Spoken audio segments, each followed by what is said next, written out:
Good morning from the Occupy Wall Street camp in New York City. I'm still reporting on the economy. There are so many things I could do a report on today. Ideally, I should do one of these at least once a week. But since I'm mounting a run for the presidential nomination of the Libertarian Party, I travel a couple of weekends a month, and so there's just no time. So I'm going to hold this report to two topics, and it's still going to be too long. Number one, what's going on with Occupy Wall Street? And number two, the beginning of the end of elected governance has started in Greece and Italy, and financial dictatorship is going to slowly crawl across that continent, and absolutely for sure it's coming this way. Don't think that because I've done stand-ups in front of these Occupy Wall Street camps that I'm completely sympathetic towards them.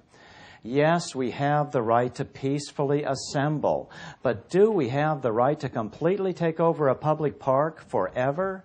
That's the countervailing argument, and I understand it. Of course, what if government is still not responsive to the problem for which we've assembled peacefully? Then what? Revolution? So it's a balance, and I'm mindful of the balance. I just don't have an answer to it. I'm just saying. However, there's one really nasty side of the Occupy Wall Street movement that needs to be unveiled, the World Revolution movement. I was shocked when I found this on the OWS webpage. Whoa, now what's this all about? Let's just look it up. World revolution is the Marxist concept of overthrowing capitalism in all countries through the conscious revolutionary action of the organized working class. The end goal is to achieve world socialism and later stateless communism. Stateless communism. Yikes. Can this be true? Well, here's an interesting little piece of artwork entitled Comrade Lenin Wiping the Rabble from the Face of the Earth, dated 1920. So we see here Lenin painted as a man of the people, sweeping away the monarchs and the parliamentarians and, the bankers from the face of the earth. Well, that's not what I want to be part of. Like I've said before, we need bankers, we need government. What we don't need is anarchy, which always leads to non-democratic dictatorships. Decreased power for we the people, not increased power for we the people. So how's that Marxist government thing working out so far? Not so good, eh? Not so representative government, not so much we the people. Does anyone out there think that a communist government would be responsive to the will of the voting electorate? Please, not in a million years. Once elected governments is swept away, it's gone forever. So this is a big issue. It's why I stress deconsolidation of power. The danger with the World Revolution movement is that it is nothing but raw dictatorship at its core, disguised as a movement of we the people. It sucks in those who are so disenchanted with our current elected government that they proclaim anarchy as the solution. Dictatorships just love the vacuum created by anarchy. Then they can swoop in unopposed. Wake up! Right now, we are being set up with a false choice. Choose the so-called communist world revolution or choose the so-called free market world of financial capitalism. This is not a valid choice. It's a classic false choice. In reality, both sides are really the ultimate consolidation of power, just with a different mask. That's exactly what happened in Greece and Italy this week. The shedding of democratic governance in favor of rule by an unelected banker and an unelected EU bureaucrat ruling over a situation of financial stress which they, the so-called free market, created. The U.S. Constitution is the most freedom-providing experiment in deconsolidation of power that the world has ever seen, but it requires eternal vigilance. The U.S. Constitution specifically grants limited powers to the federal government, but according to the last amendment of the Bill of Rights, the 10th Amendment, all other powers are reserved to the states, respectively, or to the people. It's not working right now because we gave away the money power, and that money power now controls the Congress. This is completely unconstitutional. In Article 1, Section 8, it specifically lays out that one of the powers of Congress, and Congress alone, is to coin money and regulate the value thereof. How can we regulate the value of our money if we, the people, can't control the quantity? Every time a bank makes a loan, 90% of the money is just made up. And that's only if they are following the so-called rules. But there are a lot of other money factors as well, none of which we control. Do you have any control in how many of these are issued?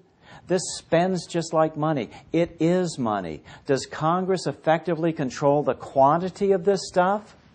Do we effectively control the quantity of derivatives? Certainly not. Until we get the quantity of money under control as per Article 1, Section 8, we have zero hope of clawing back our Congress from the clutches of the money master. Zero. Forget about the debates between more stimulus, tax cuts, versus more austerity, spending cuts. Neither one nor any combination thereof can fix this. It's all just a giant stall game until our economy and our freedom goes down the tubes forever. And don't you love how the so-called Super Committee of Congress couches the dollar numbers now in terms of 10-year periods? $1.2 trillion cut blares the headlines, but rarely mentioned is that that's over a 10-year period. Put that into perspective. In 2020, in 1 year, just the interest we pay on the national debt will exceed $1 trillion. That's per year, not over 10 years. A payment that is entirely unnecessary. How stupid do they think we are? But the good news is that the founders' framework is still there, and we can still get the money power and thereby our self-government and our freedom back.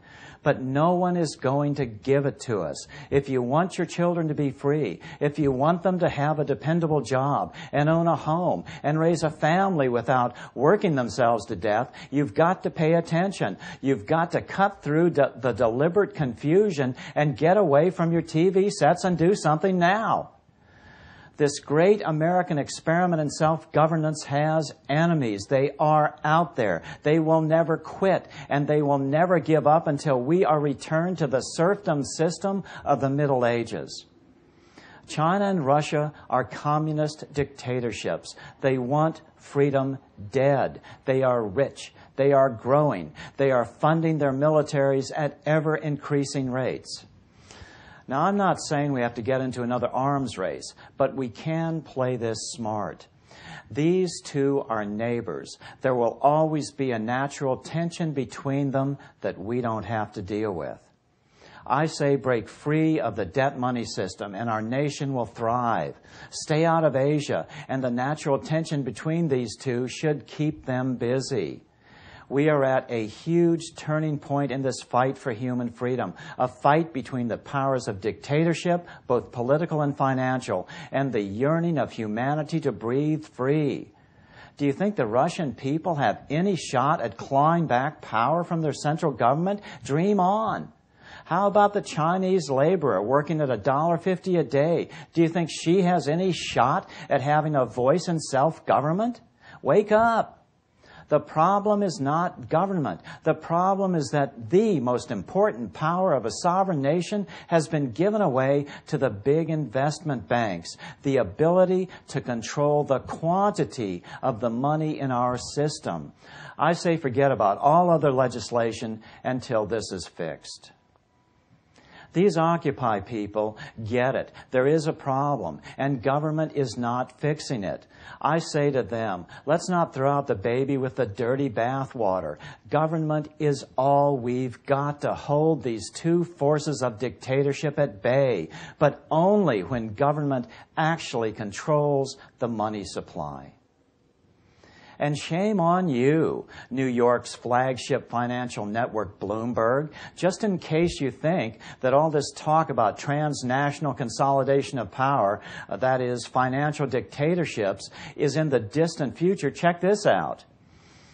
A Bloomberg editorial last Wednesday applauded the toppling of the two elected European Union governments in essentially bloodless coups as elected prime ministers in both Greece and Italy were thrown out by the EU and their own puppet prime ministers were installed without the benefits of any elections whatsoever. According to the mindless Bloomberg editorial, when leaders fail to address urgent fiscal matters, the capital markets will punish and ultimately remove them by making the cost of financing debt prohibitively high. Americans are fond of deriding European technocrats, yet it's the technocrats, a cadre of economists with international experience, who have accepted the challenge of stabilizing the continent. They are Europe's best hope. A cadre of economists with international experience, is it? So they are the ones that brought us this problem, and only their debt money solutions can fix it? Give me a break. So here's a picture of the new technocrat Prime Minister of Italy, Mario Monti, a former advisor to Goldman Sachs and member of both the Trilateral Commission, which is a think tank founded by David Rockefeller, and also a member of the exclusive Bilderberger group of economists. He sits in front of the blue flag of the European Union shortly after also being appointed to the Italian Senate for life on November 8th, 2011, less than 2 weeks ago. Member for life, so we're not even pretending at democracy anymore. Italy has returned to nothing less than serfdom. All EU members need to get out of the euro and the EU and retain their national sovereignty by issuing their own sovereign money once again. But I can't say it any better than Nigel Farage, the British representative to the European Union and perpetual thorn in the side of the new financial dictators of the world. Well, here we are, on the edge of a financial and social disaster, and in the room today we have the four men who were supposed to be responsible. And yet we've listened to the dullest, most technocratic speeches I've ever heard. You are all in denial. By any objective measure, the euro is a failure. And who is actually responsible? And who's in charge out of you lot? Well, of course, the answer is none of you, because none of you have been elected. None of you actually have any democratic legitimacy for the roles that you currently hold within this crisis. And into this vacuum, albeit reluctantly, has stepped Angela Merkel. And we are now living in a German-dominated Europe. Something that the European project was actually supposed to stop. Something that those that went before us actually paid a heavy price in blood to prevent. I don't want to live in a German-dominated Europe, and nor do the citizens of Europe. But you guys have played a role. Because when Mr. Papandreou got up and used the word referendum, or Mr. Wren, you described it as a breach of confidence. And your friends here got together like a pack of hyenas, rounded on Papandreou, had him removed and replaced by a puppet government. What an absolutely disgusting spectacle that was. And not satisfied with that, you decided that Berlusconi had to go. So he was removed and replaced by Mr. Monti, a former European Commissioner, a fellow architect of this Euro disaster, and a man who wasn't even a member of the Parliament. It's getting like an Agatha Christie novel, where we're trying to sort of work out who's the next person that's going to be bumped off. The difference is we know who the villains are. You should all be held accountable for what you've done. You should all be fired. And I have to say, Mr. Van Rompuy, 18 months ago when we first met, I was wrong about you. I said you'd be the quiet assassin of nation-state democracy, but you're not anymore. You're rather noisy about it, aren't you? You, an unelected man, went to Italy and said, this is not the time for elections, but the time for actions. What in God's name gives you the right to say that to the Italian people? I'm still reporting from the Occupy Wall Street camp in New York City. Good day.